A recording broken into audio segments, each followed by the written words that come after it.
Good morning all friends. मेरे legal advice lawyer channel पर आपका स्वागत है।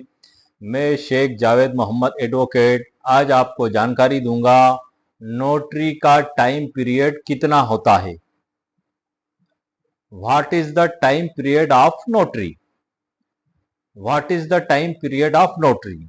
ये सवाल अक्सर हमारे युवा अधिवक्ताओं के मन में भी पैदा होता है, एडवोकेट्स के मन में भी पैदा होता है और एक आम पब्लिक के मन में भी पैदा होता है कि यदि कोई एडवोकेट नोटरी वकील बनता है तो वो कितने साल तक नोटरी वकील बना रह सकता है, क्या उसका भी रिटायरमेंट होता है या वो लाइफ टाइम नोटरी एडवोकेट बना रहता है। जो हमारे नए युवा एडवोकेट्स जो नोटरी बनना चाहते हैं उनके मन में भी सबसे पहला यही सवाल पैदा होता है कि हम अगर नोटरी बन गए तो हम कितने साल तक नोटरी का कार्य कर सकते हैं। तो ये एक महत्वपूर्ण टॉपिक है जिसके बारे में अक्सर चर्चा होती है।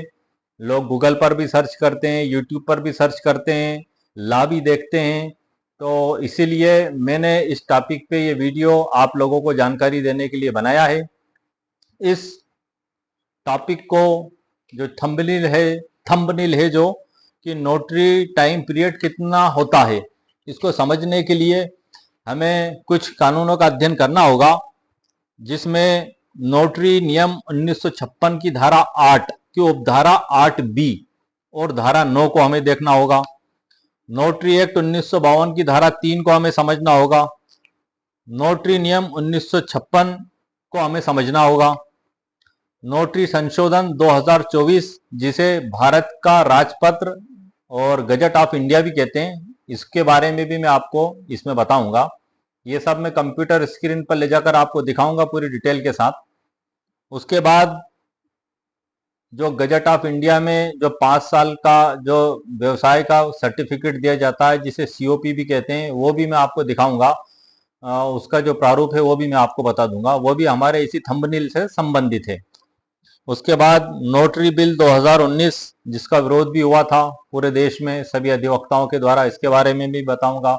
और कुछ मैंने आसान भाषा में आसान शब्दों में आपके लिए तैयार किया, उसके बारे में भी मैं आपको डिटेल में जानकारी दूंगा। तो इस प्रकार से जो हमारा थंबनेल है कि नोटरी का टाइम पीरियड कितना होता है, इसके बारे में अब मैं आपको आगे की जानकारी कंप्यूटर स्क्रीन पर दूंगा। कंप्यूटर स्क्रीन पर आप पूरा वीडियो देखें, बीच में स्किप ना करें। अगर आप स्किप करेंगे तो आप महत्वपूर्ण जानकारी से वंचित हो जाएंगे। मैंने सभी जो लॉ आपको अभी पढ़ के बताए हैं इनको डिटेल में कंप्यूटर पे अपलोड भी किया है और मैं उसमें वर्ड टू वर्ड आपको पढ़ के बताऊंगा।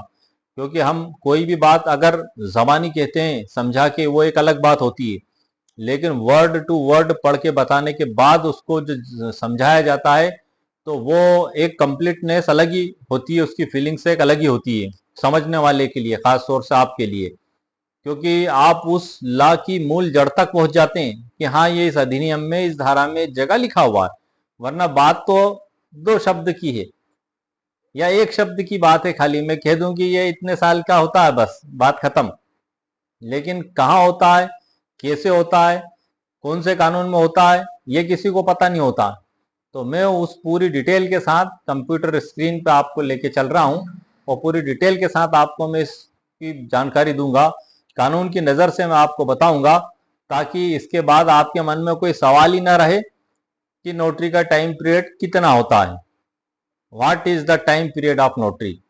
तो आइए सर, अब हम कंप्यूटर स्क्रीन पर चलते हैं। आगे की जानकारी पूरी डिटेल के साथ धाराओं के अध्ययन के साथ मैं आपको कंप्यूटर स्क्रीन पर दूंगा। तो आइए सर, हम कंप्यूटर स्क्रीन पर चलते हैं।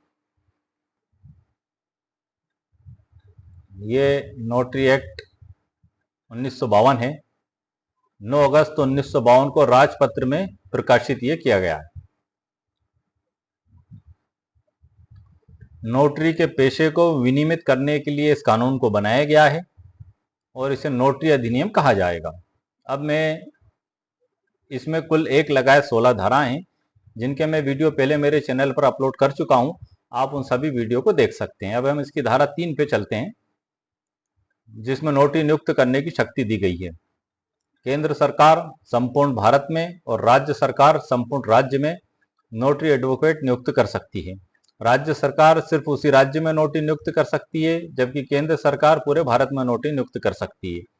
और इसमें योग्यताएं भी बताई गई हैं नोटरी नियम 1956 में धारा 3 में कि उनको नोटरी एडवोकेट नियुक्त किया जाएगा। जब नोटरी एडवोकेट नियुक्त कर दिया जाता है तो उसके बाद प्रश्न और सवाल ये उठता है कि अब ये नोटरी वकील साहब कितने साल तक वर्क करेंगे, इनका रिटायरमेंट कब होगा। तो इसके लिए इसकी जानकारी हमें जो दी गई है नोटरी नियम 1956 की धारा 8 में दी गई है। मैं आपको ये बात और बता दूं कि ये जो अधिनियम नोटरी एक्ट 1952 मैंने आपको बताया है, इसकी धारा जो 15 है उसके तहत केंद्र सरकार को ये शक्तियां दी गई हैं कि वो नोटरी से रिलेटेड कोई भी नियम बना सके। तो इन्हीं का उपयोग करते हुए नोटरी नियम 1956 बनाया गया है धारा 15 के तहत प्रदत्त शक्तियों का उपयोग करते हुए। तो मैं आपको ये बता दूं कि धारा 15 में नियम बनाने की शक्ति है कि केंद्रीय सरकार इस अधिनियम के प्रयोजन को कार्यान्वित करने के लिए राजपत्र में अधिसूचना द्वारा नियम बना सकती है। तो इसके तहत जो नियम बनाए गए 1956 में, अब आपको वो दिखा देता हूं सर।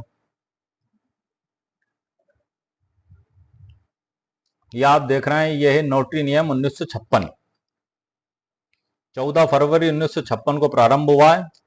नोटरी अधिनियम 1952 की धारा 15 द्वारा प्रदत्त शक्तियों का प्रयोग करते हुए केंद्रीय सरकार निम्नलिखित नियम बनाती है, जैसा कि मैंने आपको बताया था। अब हम जो हमारा थंबनेल है what is the time period of notary, उसकी धारा 8B पे हम सर सीधा चलते हैं।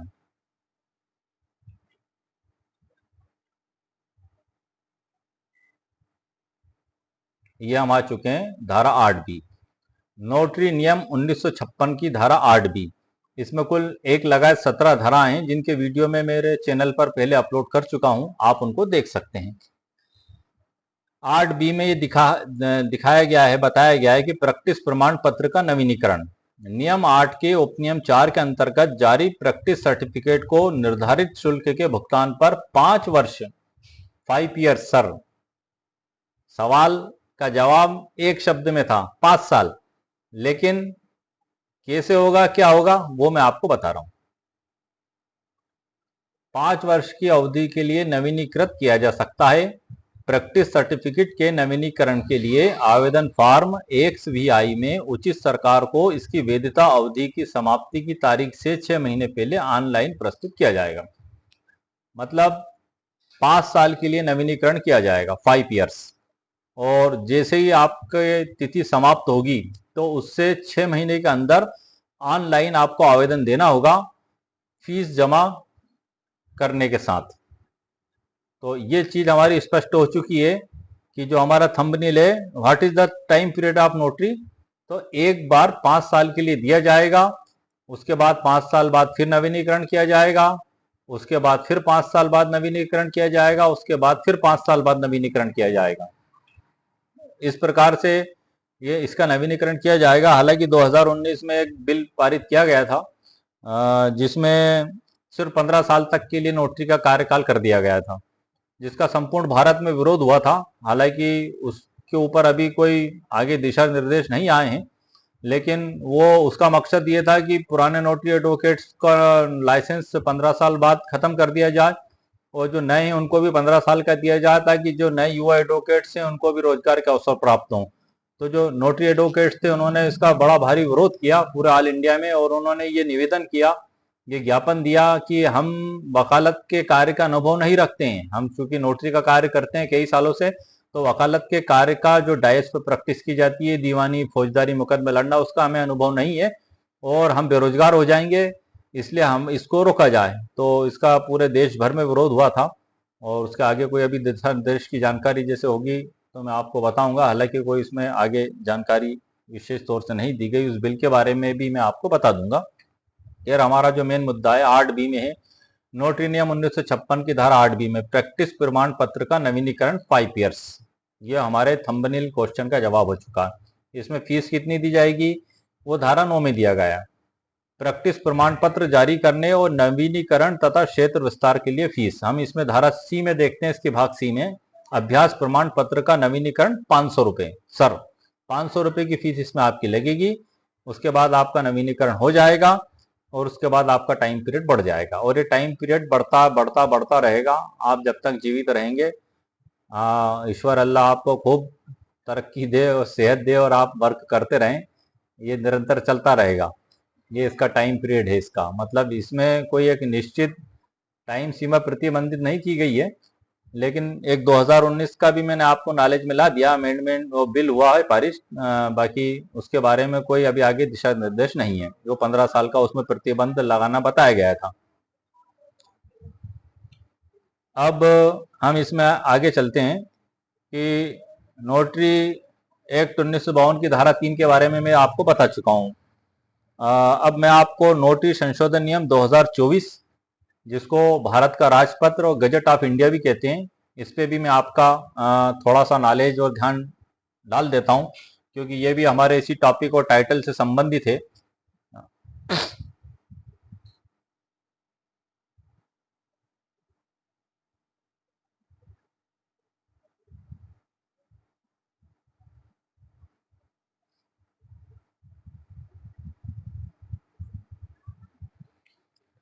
अब आप देख रहे हैं स्क्रीन पे भारत का राजपत्र, द गजट ऑफ इंडिया।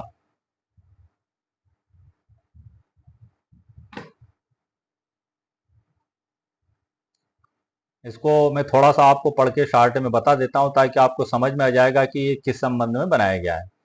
केंद्रीय सरकार नोटरी अधिनियम 1952 की धारा 15 द्वारा प्रदत्त शक्तियों का प्रयोग करते हुए नोटरी नियम 1956 का और संशोधन करने के लिए निम्नलिखित नियम बनाती है।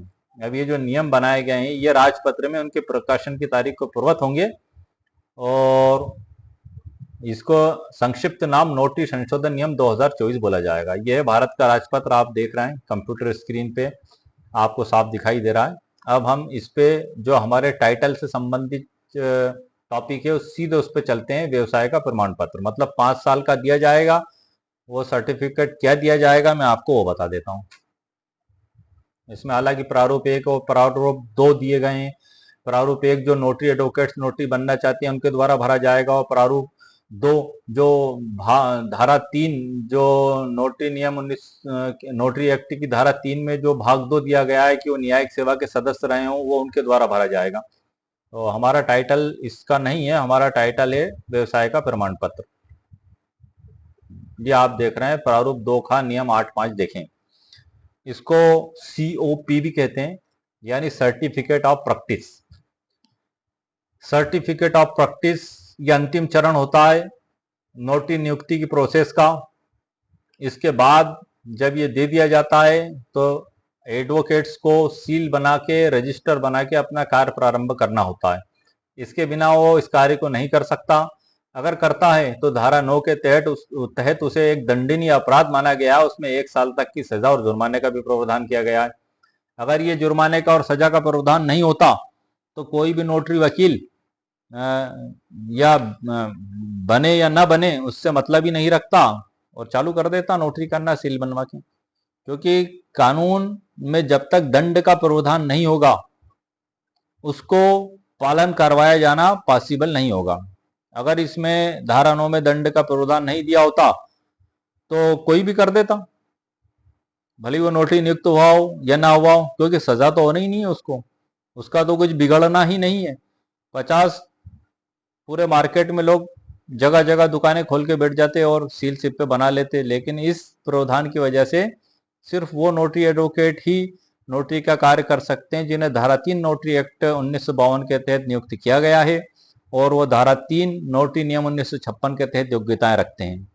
कोई भी आम व्यक्ति नोटरी का कार्य नहीं कर सकता। अब हम प्रारूप देख लेते हैं। ये व्यवसाय का प्रमाण पत्र जिसे COP भी बताया गया है, ये 5 साल के लिए सर दिया जाता है। इसमें लिखा हुआ है, प्रमाणित किया जाता है कि श्री जगह में आपका नाम लिखा जाएगा जो आप नोटरी एडवोकेट बनेंगे। पुत्र पुत्री पिताजी का नाम लिखा जाएगा, निवास का पता लिखा जाएगा। नोटरी अधिनियम 1952 का 53 के अधीन नोटरी के रूप में नियुक्त किया जाता है, और नोटरी के रूप में संपूर्ण वो जगह लिखी जाएगी जहां आप नोटरी का वर्क करेंगे। व्यवसाय करने के लिए 5 वर्ष की अवधि के लिए प्राधिकृत किया जाता है। सर COP में आखिरी लाइन आप ध्यान से एक बार और सुन लें।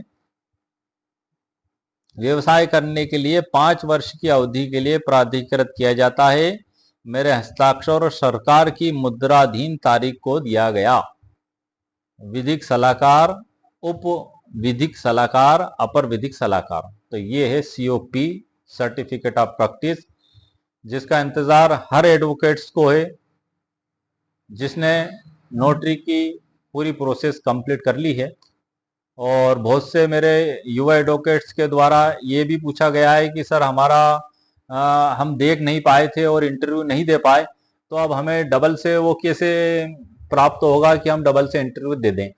तो इसके लिए मैं आपको बता दूं कि इसके लिए जो नोटरी सेल दिल्ली की जो साइट है उसमें मोबाइल नंबर भी दिए हुए हैं और ईमेल भी दी हुई है, इसलिए आप उस पर डायरेक्ट उनसे संपर्क करें, क्योंकि ये विभागीय मैटर है और बाहर इसकी जानकारी मिलना आपको संभव नहीं हो पाएगा। आप जब उनसे संपर्क करेंगे तो वो आपकी ईमेल का जवाब भी देंगे, आपका फ़ोन भी उठाएंगे। फ़ोन आसानी से नहीं मिलता है, आप कई बार प्रयास करें, उसके बाद कभी ना कभी आपके फ़ोन पे बात हो ही जाएगी, तो उससे आपको जानकारी मिल जाएगी। आप ईमेल तो भेज ही दें, आपका रोल नंबर लिख के सारे डॉक्यूमेंट्स के साथ कि सर हम किस जो भी रीज़न हो, एक एप्लीकेशन के साथ भी देना चाहें तो आप सूचना टाइप कि सर ये हमारा भूलवश रह गया था इस कारण से, तो हमारा दोबारा से इंटरव्यू लिया जाए।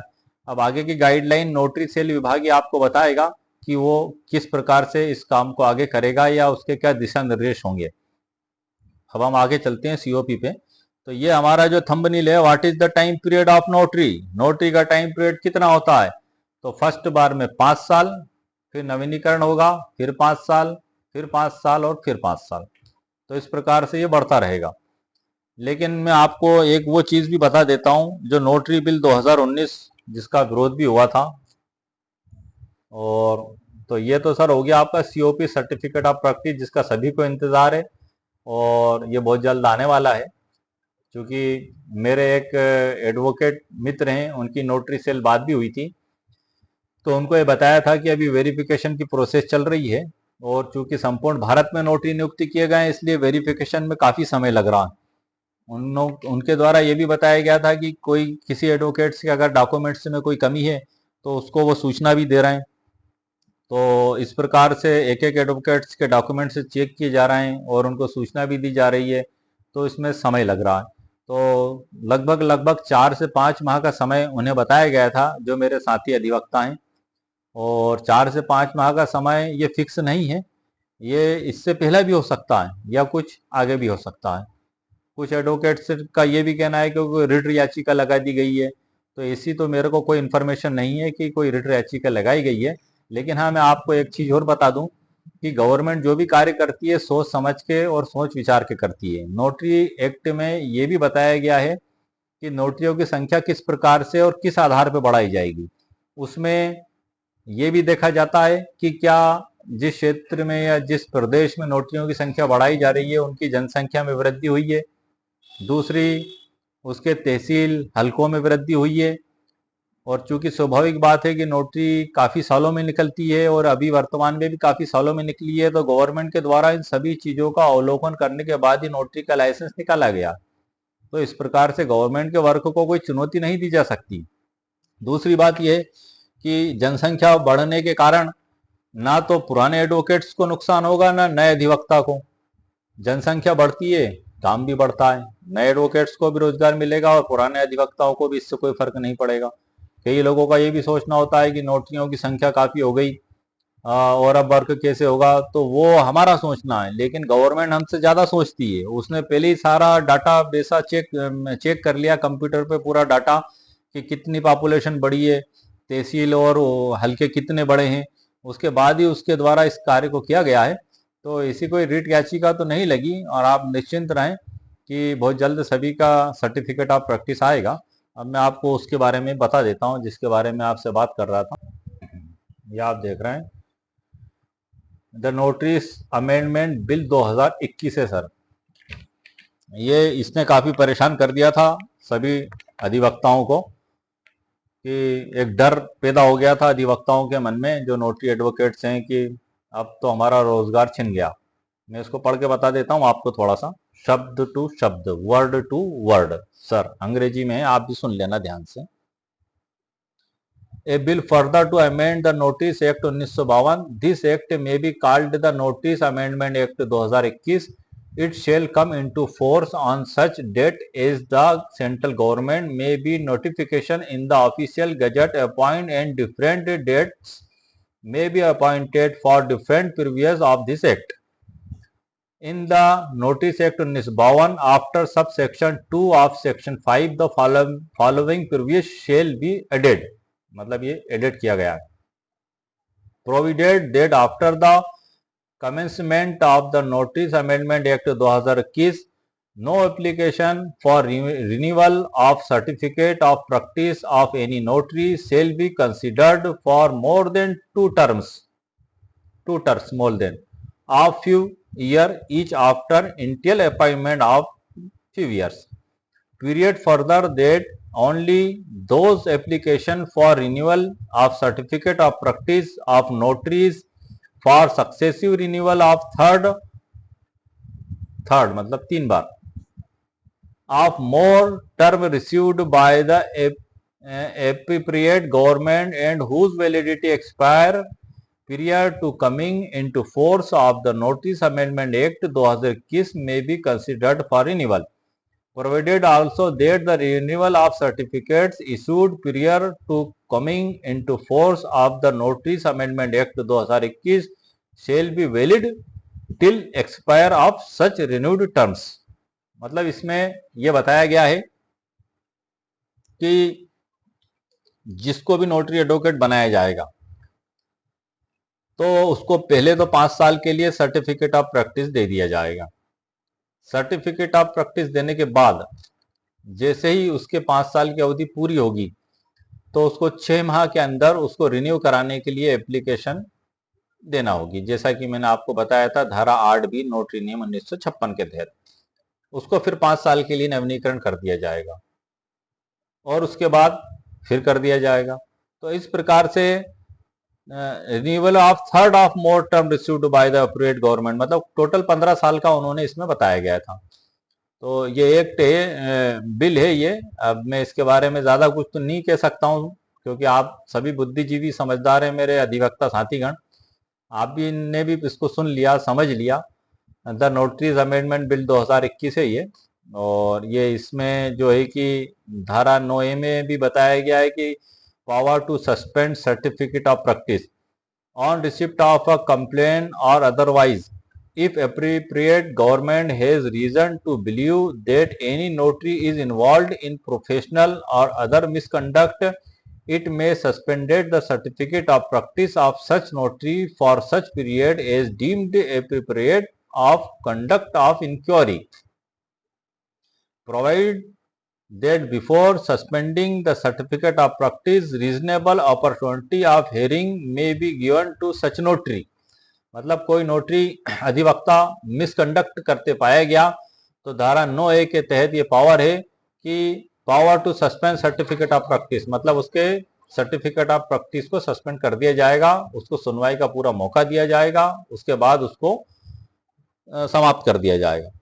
तो ये हालांकि नोटरी नियम 1956 और नोटरी नियम 1952 में भी प्रावधान बताए गए हैं जिनको मैंने आपको पढ़ के बताया है.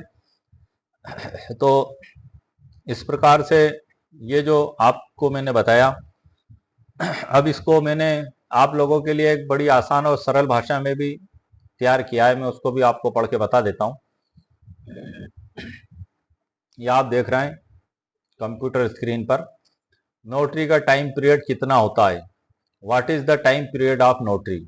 ये मैंने येलो से लाल अक्षर में लिखा हुआ है हाईलाइट करके. यही हमारा टाइटल है, यही हमारा थंबनेल है और इसी पे मैंने पूरा वीडियो भी बनाया है और इसी टाइटल और थंबनेल से रिलेटेड धाराओं का मैंने कलेक्शन किया है पूरे नोटरी एक्ट से ताकि आप लोगों को आसानी से समझ में आ सके.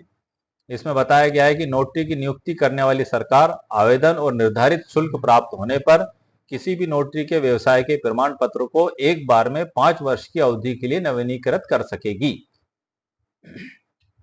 मतलब जो नोटरी की नवीनीकरण की जो धारा 8B है उसके तहत नवीनीकरण 5 साल के लिए कर दिया जाएगा. और हालांकि ये जो बिल 2019 है इसका पूरे भारत में विरोध हुआ था एसडीएम साहब को ज्ञापन दिए गए थे ताकि विधि मंत्री तक ये मैसेज पहुंचे। जो मैंने आपको बताया था कि सभी का ही कहना था कि हम बेरोजगार हो जाएंगे, हमको कोई नॉलेज नहीं है कोर्ट प्रैक्टिस का और इस प्रकार के नियम ना बनाए जाएं। और मैंने उस एक्ट को, बिल को भी आपको पढ़ के बता दिया। तो इस प्रकार से आप जो देख रहे हैं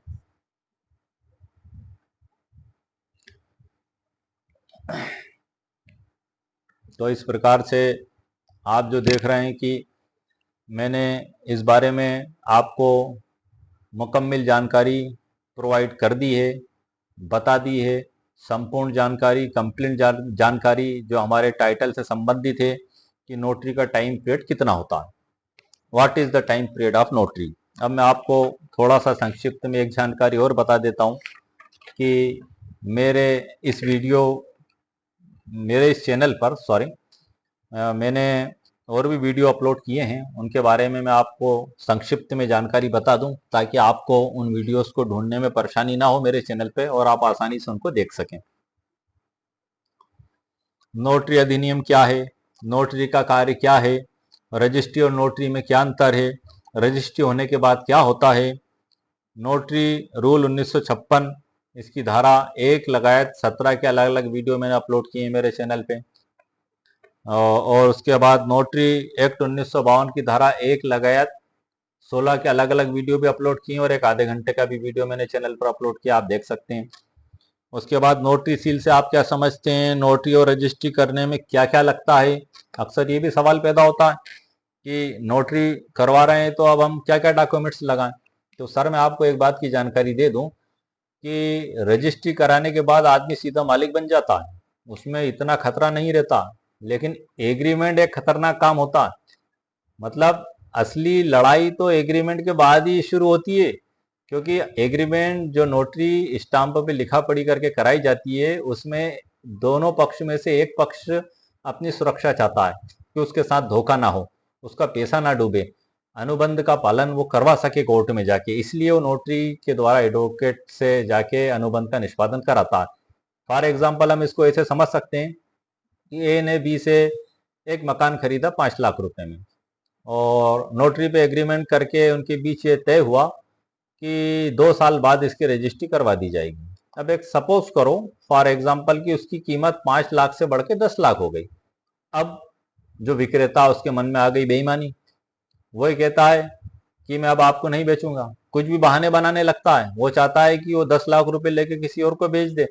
तो ऐसी कंडीशन में ये नोटरी किया हुआ एग्रीमेंट आपको एक महत्वपूर्ण भूमिका निभाता है। इसके आधार पे आप कोर्ट में जज साहब के सामने दावा लगा के अनुबंध का पालन करवा सकते हैं।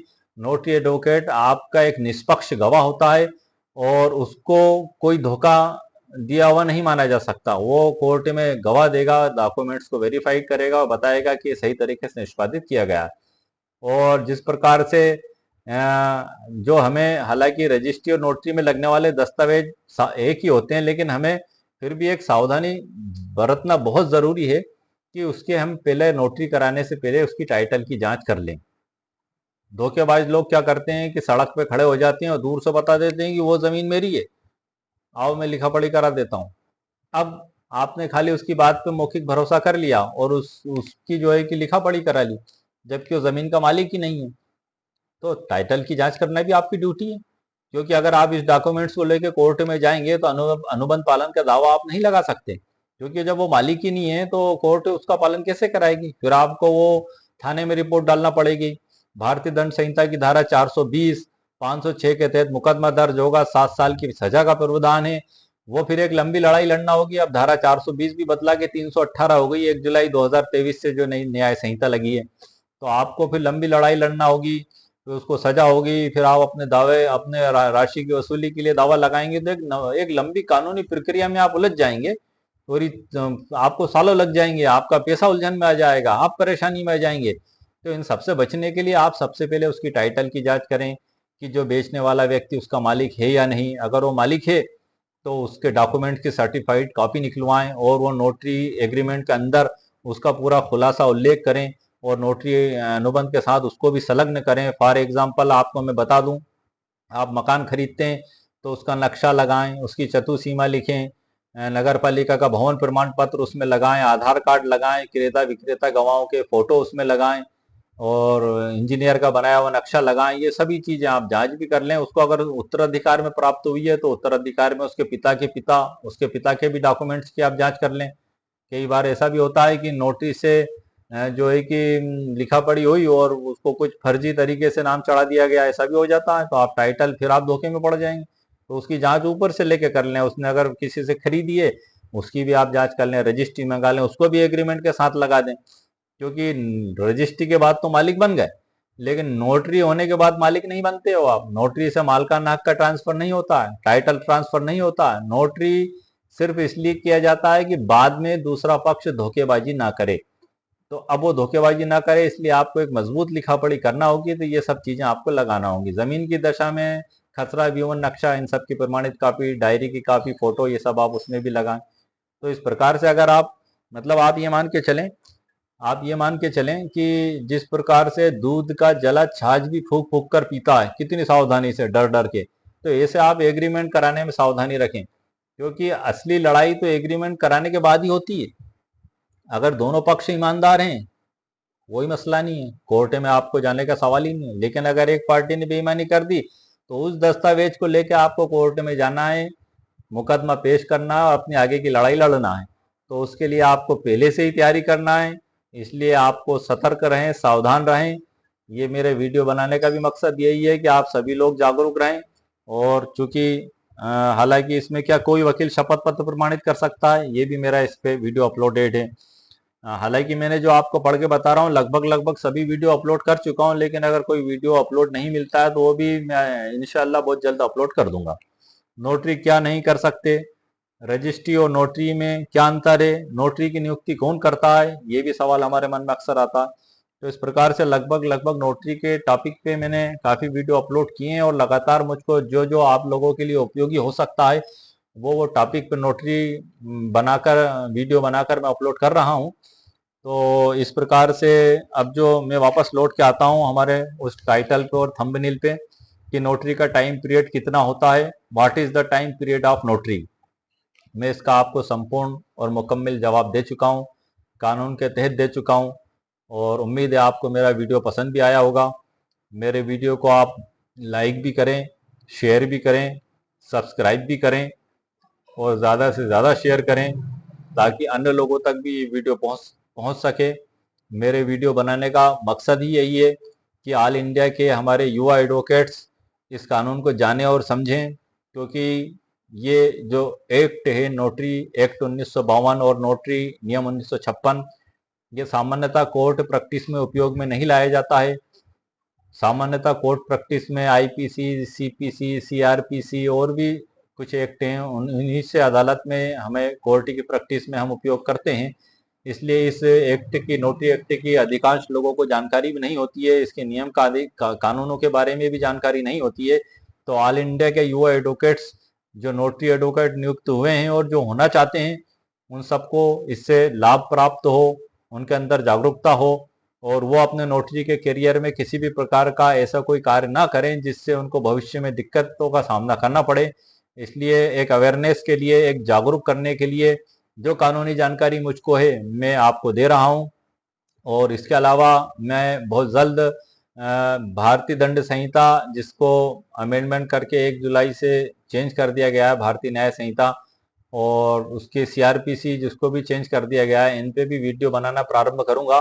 लेकिन पहले मैं नोटरी एक्ट से पूरा कंप्लीट हो लूँ ताकि मैं इसमें ऐसा कोई भी टॉपिक नहीं छोड़ना चाहता हूँ जो आपके मन में सवाल पैदा करे कि हम इसको कहाँ ढूंढे।